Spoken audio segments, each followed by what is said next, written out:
ఓం శ్రీ పుణ్యలింగేశ్వరాయ నమః. ఇక్కడ ఎంట్రీతోనే చాలా బాగుంది, దర్శనం చేసుకోవడం బాగుంది. కైలాసవాస పరమశివ కారుణ్యదాత సాంబశివ. అన్ని పుణ్యక్షేత్రాలకు వెళ్ళి మనం చూడలేం కాబట్టి ఇక్కడ వచ్చి చూసుకుంటే అన్ని జ్యోతిర్లింగాలు దర్శనం అవుతున్నాయి.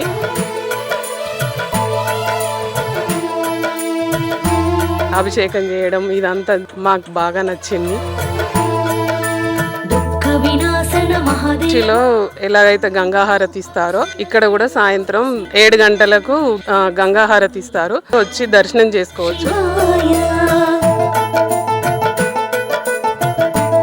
12 జ్యోతిర్లింగాలను ఒకే చోట దర్శించుకునేలా నిర్మించిన శ్రీ పుణ్యలింగేశ్వర స్వామి క్షేత్ర పూర్తి స్థాయి నిర్మాణంలో భాగంగా సిమెంట్, ఇటుక, ఇసుక, గ్రానైట్, కంకర వంటి నిర్మాణ సామగ్రిని గాని లేదా విరాళాల రూపంలో గాని మీ శక్తి కొలది సాయం చేసి సంపూర్ణ శివానుగ్రహాన్ని పొందండి.